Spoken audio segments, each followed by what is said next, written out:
Bebang, sabi mo yung totoo, kanino yung mga hawak ni Princess na mga ribbon? Aling Tiri, Bebang, please, wag mo akong isumbong kay nanay. Nahingiram ko tong mga ribbon mo. Bawal ako magsinungaling, Princess. Masama yun. Kay Princess ba yung mga ribbon? O hindi? Magsalita ka, Bebang. Ang totoo po niyan, Aling Tiri. Akin po yung mga ribbon na hawak ni Princess. Yari, sinumpong na ako ni Bebang. Lagot ako nito kay nanay. Sabi po kasi ni Princess, hihiramin niya lang saglit. Kaya binigay ko po yung mga ribbon ko. Oh no! Anong gagawin ko? Naku, mapapagalitan si Princess panigurado. Sabi na nga ba, Princess, niloloko mo ako eh. Nagtataka nga ako, bakit ang dami-dami mong awards, hindi ka nga nag-aaral ng mabuti? Nay, gusto ko lang naman po kayo maging masaya eh. Kapag nakita niyong marami akong ribbon. Maling-mali ang ginagawa mo, Princess. Nagpapanggap ng maraming ribbon, yung pala kay Bebang yan. Sorry po, Nay. Gusto ko lang naman pong maranasan na maraming ribbon eh. Naiinis na ako sa'yo, Princess, ha? Ibalik mo na kay Bebang mga medal niya, pati ang ribbon niya. Opo.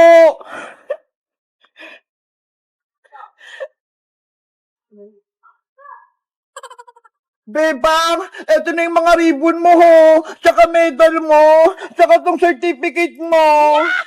Thank you, Princess. Binalik mo lahat to sa akin. Wow! Sana hindi mo ako sinumbong kay nanay para may pera kong 1,000. Hindi pwede, no? Ako naman mawawalan ng ribbon.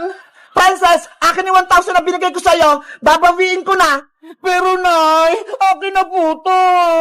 Hindi pwede. Ibalik mo yan. Wala ka namang ribbon na natanggap. Akin na po itong 1,000, Nay. Huwag mo akong iyakan, Princess. Baka mapalo pa kita. Eto na po. Akin na. Meron naman po akong ribbon na eh. Kaso isa lang. Ito po. Patingin. Tingnan niyo po. Happy Helper Award? Binigay po sa akin yan ng teacher kasi lagi po ako nabubura sa blackboard eh. Ganun ba? Masipag pala sa school yung anak ko. O ito, 5 piso. Reward ko sa'yo. Nay, 5 piso lang. Nagreklamo ka ba, Princess? Mabuti nga may ibibigay ako. Sige na nga. Akin na nga po yung 5 piso.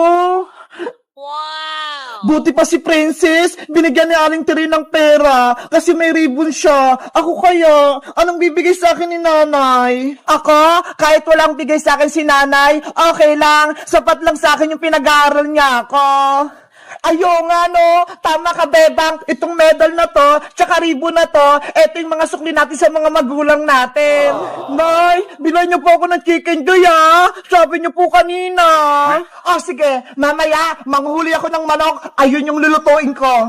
Ano ba yan, Nay? Gusto ko po Jollibee. Si Princess, wala namang ribbon, pero ang daming hinihingi kay Aling Tiri. Kaya nga eh. Tara na nga, Bebang. Umuwi na tayo.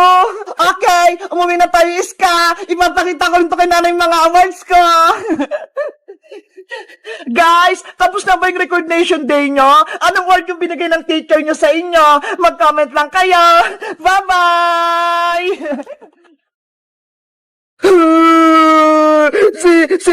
Si Bebang, hindi niya ko gusto. Crush ko pa naman siya. Kasalanan to ni Boyong. Kinuha niya mga chocolate ko. Totoch, ano nangyari sa'yo? Bakit ka umiiyak dyan?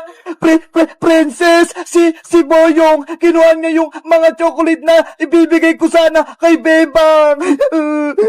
Ano?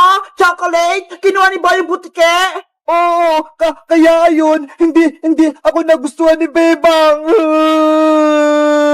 Nasaan yung Boyong Butike na yon? Bawiin natin to yung chocolate mo. Sayang yon. Doon, tumakbo siya. Kuha yung mga chocolate ko. Tara, samahan mo ako. Kukunin natin yung chocolate mo.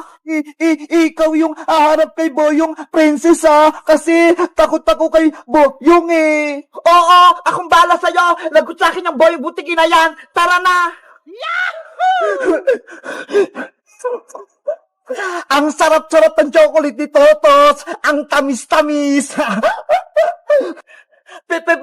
Princess, ayun si Boyong kinakain yung mga chocolate ko. Hay, Bayang Butike! Anong kailangan mo, Princess? Kinuha mo rin yung chocolate ni Totos? Oh, bakit? Aangal ka ba? Ikaw? Anong ginagawa mo, Princess? Sumusabla ka na, Boyong, pati si Totos, binibuli mo? Ang tapang ni Princess. Princess, bitawan mo ko! Ibalik mo muna yung mga chocolate kay Totot. Ibibigay niya yan kay Bebang Tapos kinuha mo. Oo na, ibabalik ko na tong mga chocolate. Totot, kuharin mo. Bilis! Princess, bitawan mo na ako. Nakitotos na yung mga chocolate. Sa susunod, naguluhin mo ba si Totot? Lagot ka na sa akin. Naiintindihan mo ba? Oo, hindi ko na siya guguluhin. Promise yan. Mabuti naman kung ganon. Aray ko! Ang lakas ni Princess! Totot, tara na! Balikan natin si Bebang! Ibigay mo na yung regalo mong mga chocolate! Sige! At ikaw naman, Boyong Butike, umuwi ka na! Oo, uwi na ako! Natakot sa akin si Boyong! Totot, antayin mo ako! Bebang! Bebang! Bebang! Lumabas ka dyan! May sasabihin daw sa'yo si Totot! Totot! Ikaw na naman! Bebang! Sana tanggapin mo na tong mga chocolate na bigay ko sa'yo para magustuhan mo na ako! Ayi! Ang sweet ni Totot! Totot! Pasensya ka na! Hindi ko matatanggap yung mga chocolate mo! Oh no! Kasi sabi ni nanay, mag-aral daw muna ako. Wala daw munang crush. Kaya hindi mo na kita sasagutin. Friends na lang muna tayo. Nako, sayang naman yung mga chocolate, Bebang. Binawi ko pa naman yan kay Boyong. Hindi na ako makakaingi sa'yo. Totot, sorry talaga ha. Pero hindi talaga pwedeng may manligaw sa akin okay lang, Bebang. Tanggap ko desisyon mo. At least, alam ko na wala akong pag-asa sa'yo. Salamat, Totot. Naintindihan mo ako. Princess, sa'yo na lang tong mga chocolate ko. Ikaw na lang reregaluhan ko. Kasi ayaw ni Bebang Talaga, Totot? Sa akin na yung mga chocolate mo? Oo, kasi ikaw na yung bagong crush ko. Kasi ang tapang mo nilabanan mo si Boyong. Naku, wala yun. Pero akin na yung mga chocolate mo. Ayi, kinikilig si Princess. Tatats, wala nang bawian Baka kunin mo itong mga to. Favorite ko pa naman yung mga chocolate. Bukas, bibigyan ulit kita, Princess mga pagkain. Wow! Bibigyan mo pa ako bukas, Totot! Yahoo! Marami na akong pagkain! ang cute mo, Princess, kapag masaya ka. Guys, si Totot, may bagong ng crush, si Princess. Sa tingin nyo, bagay mo silang dalawa? Mag-comment lang kayo kung gusto nyo ng part 4. Bye-bye! Isang strawberry, isang green na grapes, isang orange, isang red na grapes, isang strawberry ulit. Ayan! Natusok ko na yung mga prutas! Nakagawa na ako ng tangulo! Ang ganda! Bebang, pwede na ba yung kainin? Hala, excited ka naman, Princess! Di ba nga, gagawa nga tayo ng tangulo? Kasi, nagugutom na ako Mamaya na, Princess, nagtutuhog pa ako. Tingnan mo nga, ang dami pa nito. Bebang, gusto mo? Tulungan kita magtuhog niyan? Sige, Princess, tulungan mo ako para mas mabilis. Yay! Magtututok din ako ng tangula. Ako din, Bebang, tutulong. Okay, Iska, kumuha na kayo ng stick ang prutas niya. Yay!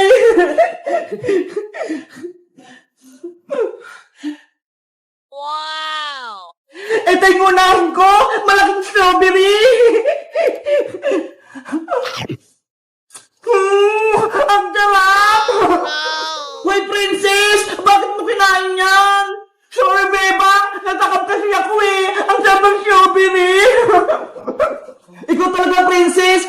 mapigilang kumain, no? Huwag ka na nga lang tumulong, princess. Kami na lang ni Sky magtutulog sa mga prutas. Bebang, huwag naman. Gusto kong kumuha ng tamulo. Ikaw kasi, pasaway ka. Kinakain mo yung prutas ni Bebang. Hindi na mauulit. Promise. Sige na nga. Basta huwag kang kakain, ha. Kung hindi, palalabasin kita dito sa bahay. Bebang, hindi na talaga. Okay, magtusok na tayo ng tamulo.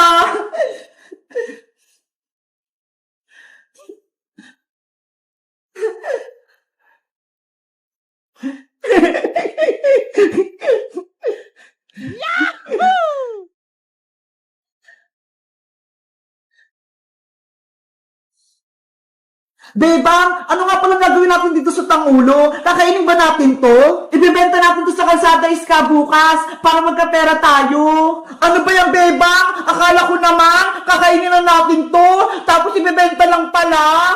Kasi princess, mag-school na tayo. Kailangan natin bumili ng bagong gamit. Kaya, mag-ipon tayo ng pera. Ganun ba? Sige, tusukin na natin to lahat.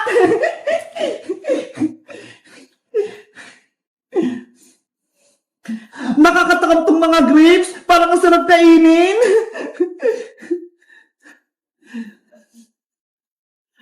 Ayan, nakadalawa na ako. Tutusok ulit ako.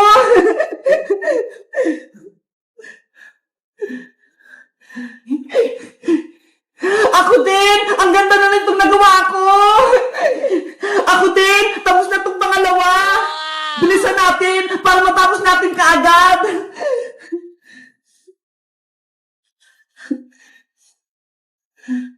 Ang cute ng grapes!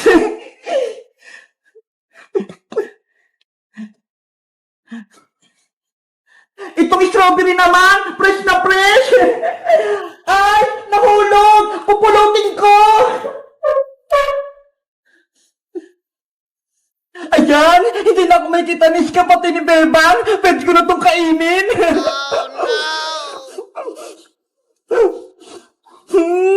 Ang tatamis ng mga puta! Bebang, tapos na ulit ako! Pangatlo ko na to! Ako din, Iska! Pang-apat ko na to! Princess, anong ginagawa mo dyan? Huwag ka maingay, Iska! Bebang, si Princess! Kinakain na naman yung mga prutas! Princess, huwag mo kainin yan! Bebang, nakain ko na yung tinusok ko! Ang sarap!